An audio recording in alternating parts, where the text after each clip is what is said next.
ICC टी20 world cup 2024 में Pakistan team की बुरी कारकर्दगी के बाद अब सबसे बड़ा सवाल ये है कि किन किन प्लेयर्स की छुट्टी होने जा रही है और कप्तान के हवाले से भी सवाल या निशान मौजूद है। गो कि ये बात कंफर्म है कि बाबर आजम को हटाकर रिजवान को बनाए जाने की मुशावरत मुकम्मल हो चुकी है।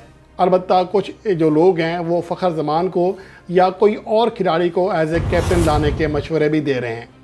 कप्तानी की बात है, लेकिन अहम चीज़ ये है कि किन कम से कम 6 प्लेयर्स को बाहर किया जा रहा है। कारकर्दगी के अतबार से उसका हम जायज़ा लेते हैं, जबकि टीम के माहौल के लिहाज से भी 1 से 2 प्लेयर्स को टीम से ड्रॉप किया जा सकता है, चाहे उनकी कारकर्दगी अच्छी ही क्यों ना रही हो। तो ये तमाम चीज़ें इस रिपोर्ट का हिस्सा बनाते हैं। पहले हम बात करते हैं उन प्लेयर्स की जिन्हें ड्रॉप किया जा रहा है। एक तो आज़म खान है। आज़म खान के साथ 2 मसले हैं, एक तो फिटनेस, दूसरा उनकी ख़राब कारकर्दगी। अगर हम सिर्फ एक टी20 वर्ल्ड कप को एक तरफ रखें, क्योंकि इस इवेंट में सिर्फ 2 ही प्लेयर्स थे जो कि पूरे 4 मैचेस में 45 रन की हद पार कर सके, वरना बाबर आजम, रिजवान थे, बाकी सब 44 रन या इससे भी नीचे रहे। फ़खर जमान हूँ, उस्मान खान हूँ, सैम अयूब हूँ, आज़म खान हूँ, सब की कारकर्दगी बहुत ज़्यादा मायूस कौन रही है। लेकिन सिर्फ एक टूर्नामेंट की कारकर्दगी की बुनियाद पर किसी खिलाड़ी को सही तरीके से परखा नहीं जा सकता। इसलिए हम 1-2 सीरीज़ पीछे जाते हैं, यानी कि 2024 से आगाज़ करते हैं, जिसमें पाकिस्तान ने न्यूजीलैंड का टूर किया, न्यूजीलैंड के खिलाफ होम सीरीज़ खेली, आयरलैंड का टूर किया, इंग्लैंड का टूर किया और टी20 वर्ल्ड कप 2024 खेला। तो इसमें इन सीरीज़ में और टूर्नामेंट में पाकिस्तान के बैटर्स की कारकर्दगी क्या रही है और पाकिस्तान के बॉलर्स की किसको कारकर्दगी की बुनियाद पर ड्रॉप करना चाहिए, उसका अगर हम जायज़ा लें तो 2024 से मजमूई तौर पर आज़म खान ने 9 इनिंग्स खेली हैं और सिर्फ 81 रन किए हैं और 30 उनका बेस्ट स्कोर रहा, 11.57 एवरेज रही है, 152 का स्ट्राइक रेट है। और ये स्ट्राइक रेट भी सिर्फ इसी वजह से है कि आयरलैंड के ख़िलाफ़ 2 इनिंग्स में वो 300 के स्ट्राइक रेट से रन्स करने में कामयाब रहे थे। छोटी इनिंग्स थी लेकिन तेज़ खेले थे। इसलिए अगर हम पूरे टी20 कैरियर में सिर्फ आयरलैंड को निकाल दें तो आज़म खान के पल्ले कुछ नहीं बचता। अगर आज़म खान की आयरलैंड के अलावा दीगर तमाम टीमों के ख़िलाफ़ पूरे कैरियर में 2024 से नहीं पूरे कैरियर में देखें तो 11 इनिंग्स में वो सिर्फ 40 रन कर सके हैं और 11 ही उनका बेस्ट स्कोर है, 4.44, यानी कि 4.5 रन फ़ी इनिंग से भी कम उनकी एवरेज है। 93 का स्ट्राइक रेट है। हार्ड हिटर के तौर पर पाकिस्तान टीम में शामिल हुए हैं, गेंदों के बराबर भी रन्स नहीं कर सके। कोई सेंचुरी या 50 दूर की बात है, 15+ रन्स भी नहीं कर सके। तो ये आज़म खान पक्के जा रहे हैं। इसके अलावा दूसरे नंबर पर हैं सैम अयूब। इन्हें अब पाकिस्तान की डोमेस्टिक क्रिकेट में परफॉर्म करने के लिए भेजा जाएगा।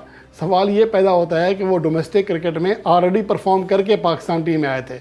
नेशनल टी20 कप हो, पाकिस्तान सुपर लीग हो, पाकिस्तान वनडे कप हो, हर जगह सैम ने परफॉर्म किया है, लेकिन वो पाकिस्तान टीम में एडजस्ट नहीं कर सके। हो सकता है कि कैप्टन चेंज हो, रिजवान जिस तरह प्लेयर्स को ग्रूम करते हैं, सैम अयूब की किस्मत बदल जाए, लेकिन जहाँ तक कारकर्दगी की बात है कि वो ऑलरेडी डोमेस्टिक क्रिकेट में परफॉर्मेंस देकर आए थे। अगर उनकी कारकर्दगी 2024 से पाकिस्तान के लिए देखें तो इंतहाई मायूस कुन है और इस कारकर्दगी की बुनियाद पर उन्हें बासानी बाहर का रास्ता दिखाया जा सकता है। 14 इनिंग्स के लिए मौसूफ ने 2024 में और 186 रन किए हैं, 45 उनका बेस्ट स्कोर रहा, 13 की एवरेज है और 121 का स्ट्राइक रेट है। 129, 132 के स्ट्राइक रेट पर हम बहुत तनकीद करते हैं, पावर प्ले की बात भी करते हैं, लेकिन 121 का स्ट्राइक रेट रहा उस खिलाड़ी का जिन्हें मुतबादल के तौर पर और मॉडर्न डे क्रिकेट से हम आहंग प्लेयर के तौर पर पाकिस्तान टीम में लाया गया था। इसलिए मेरे ख्याल में सैम अयूब का जो तजर्बा है बुरी तरह फ्लॉप हो चुका है। उसके बाद जो तीसरा खिलाड़ी है वो इफ्तिखार अहमद है। इफ्तिखार अहमद कहने को तो 33 साल के हैं, लेकिन जो उनकी रियल उम्र है उस पर कोई इतफाक़ नहीं करता। इसलिए मेरे ख्याल में अब इफ्तिखार अहमद के लिए मज़ीद मौका नहीं होगा कि वो कम बैक कर सकें। इसलिए मेरे ख्याल में वो अपना आखिरी इंटरनेशनल मैच पाकिस्तान के लिए खेल चुके हैं। अगर 2024 में उनकी कारकर्दगी देखें, 2023 उनका वाकई एक शानदार साल था, लेकिन 2024 में वो बुरी तरह फ्लॉप हुए। 14 इनिंग्स खेली, 184 रन किए, 37 रन की वाहिद काबिल ज़िक्र इनिंग्स खेली, 15 की एवरेज, 115 का स्ट्राइक रेट, जो कि किसी भी तरह काबिल कबूल नहीं है। और उसके अलावा अगर पाकिस्तान की जो बाकी बैटर्स हैं जिनके ऊपर बात की जा सकती है, बाबर आजम ने शानदार खेल पेश किया है। ओवरऑल 38 की एवरेज है, 660 रन किए हैं पाकिस्तान की जानिब से, सबसे ज़्यादा रन किए हैं 2024 में। 132.79 का स्ट्राइक रेट है, 6 फिफ्टियाँ बनाई हैं। और मोहम्मद रिजवान ने 16 इनिंग्स में 516 रन किए हैं, 46.90 लगभग 47 की एवरेज है। स्ट्राइक रेट कम है, 122 के लगभग है, 4 फिफ्टियाँ हैं। और उसके अलावा फ़खर जमान ने भी 2024 में शानदार नताइज दिए हैं। गो के T20 वर्ल्ड कप 2024 में वो बुरी तरह फ्लॉप हुए, लेकिन 2024 में मजबूरी तौर पर वो उनके अदाद शुमार खासे तगड़े हैं। 415 रन किए हैं, 27.66 एवरेज है और 152 से ज़्यादा स्ट्राइक रेट है, जो कि बहुत ही अच्छी कारकर्दगी है। अलबत्ता सिर्फ एक टूर्नामेंट की कारकर्दगी की बुनियाद पर यह नहीं कहा जा सकता कि फ़खर जमान फ्लॉप हैं।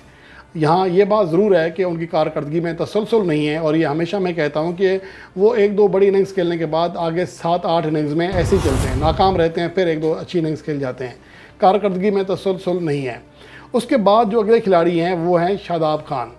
शादाब खान की बैटिंग कारकर्दगी को थोड़ा सा सपोर्ट किया जा सकता है, लेकिन बॉलिंग कारकर्दगी उनकी इंतहाई ज़्यादा मायूस कुन है। अगर हम बैटिंग कारकर्दगी की बात करें तो 110 रन किए हैं 9 इनिंग्स में, एवरेज बहुत कम है 13.75, लेकिन 150 का स्ट्राइक रेट है। थोड़ी सी सपोर्ट मिल सकती है बैटिंग को, लेकिन उनकी जो बॉलिंग कारकर्दगी है बहुत ज़्यादा मायूस कुन है। 12 में से 3 मैचेस में उन्हें बॉलिंग कराने का मौका ही नहीं दिया गया, यानी कप्तान ने एतमाद ही नहीं किया। तो ये एक बॉलर के लिए सबसे बड़ी परेशानी की बात ये होती है कि आपका कप्तान 1 ओवर देने के लिए तैयार नहीं है एक मैच में। तो 12 मैचेस खेले हैं, मजमूई तौर पर सिर्फ 3 विकेटें हासिल की हैं और फी विकेट के लिए 73 रन दिए हैं, जो कि किसी भी तरह काबिल कबूल कारकर्दगी नहीं है। और फ़ी ओवर 9.60 लगभग 10 रन फ़ी ओवर उनका इकनॉमी रेट है, और ये कारकर्दगी किसी भी तरह उसका डिफेंड नहीं किया जा सकता। तो इसलिए मेरे ख्याल में शादाब खान को बाहर भेजने के अलावा कोई और ऑप्शन नहीं है। तो शादाब खान आपको T20 वर्ल्ड कप 2024 के बाद अब शायद एक्शन में दिखाई ना दें पाकिस्तान टीम में। वैसे वो PSL भी खेलेंगे, डोमेस्टिक क्रिकेट भी खेल सकते हैं, लीग्स भी खेल सकते हैं, लेकिन पाकिस्तान के लिए शायद ना दिखाई दें एक्शन में। उसके अलावा उस्मान खान, जिन्हें बड़ी चाहत के साथ, बड़े अरमानों के साथ, बड़ी उम्मीदों के साथ पाकिस्तान टीम में लाया गया था। पाकिस्तान सुपर लीग के एक सीज़न में 2 सेंचुरियाँ बना डाली थी, शानदार परफॉर्मेंस थी। मुझ समेत हर कोई यही कह रहा था कि उस्मान खान लाजमी पाकिस्तान टीम का हिस्सा होना चाहिए। वक़ार यूनुस ने भी यही कहा था कि हर सूरत में उस्मान खान को मनाया जाए कि वो UAE के बजाय पाकिस्तान के लिए इंटरनेशनल क्रिकेट खेलें। लेकिन उस्मान खान की कारकर्दगी भी पाकिस्तान के लिए खेलते हुए अच्छी नहीं आ सकी है। 9 इनिंग्स के लिए 117 रन किए हैं, 38 उनका बेस्ट स्कोर है, 14.62 एवरेज है, 128 का स्ट्राइक रेट रहा। उस्मान खान ने मोहम्मद रिजवान की क़यादत में मुल्तान सुल्तान्स के लिए बड़े अच्छे नताइज दिए हैं। इसलिए हो सकता है कि कप्तान की तब्दीली के बाद शायद उस्मान खान की किस्मत भी बदल सके, लेकिन फ़िलहाल उन्हें बाहर जाने का जो रास्ता है वो दिखाना पड़ेगा, या कम से कम उनके ऊपर तलवार लटक रही है कि शायद उन्हें आगे कंटिन्यू ना किया जाए। और जहाँ तक इमाद वसीम की बात है, उनकी बैटिंग कारकर्दगी भी शादाब खान की तरह अच्छी नहीं है। 119 का स्ट्राइक रेट है, 22 की एवरेज है, लेकिन बॉलिंग में वो बड़ी आउटस्टैंडिंग परफॉर्मेंस देने में कामयाब रहे हैं। 9 मैचेस में 8 विकेटें हासिल की, 3-8 की बेस्ट कारकर्दगी रही, 21 रन की उनकी एवरेज है और 5.73 उनका इकनॉमी रेट है, गेंदों से भी कम। और ये पाकिस्तान के किसी भी बॉलर का 2024 में सबसे बेहतरीन इकनॉमी रेट है। लेकिन जो टीम के अंदर मसाइल हैं, जो टीम की कम्बिनेशन इत्तिहाद यूनाइटी जो ख़राब हो रहा है, जिसकी गैरी क्रिस्टन रिपोर्ट कर चुके हैं, तो उसके लिहाज से मेरे ख्याल में इमाद वसीम के ऊपर भी तलवार लटकेगी। तो ये पाकिस्तान के वो प्लेयर्स हैं जिनके ऊपर आगे आने वाले दिनों में जिन्हें पाकिस्तान टीम से ड्रॉप किया जा सकता है। लेकिन बहरहाल देखना ये है कि इनकी रिप्लेसमेंट के तौर पर हमारे पास ऑप्शंस कौन से हैं, ये पाकिस्तान क्रिकेट बोर्ड ने सोचना है। अगर सिलेक्शन कमेटी तहलील होती है, नई सिलेक्शन कमेटी बनती है, तो ये उनका काम है।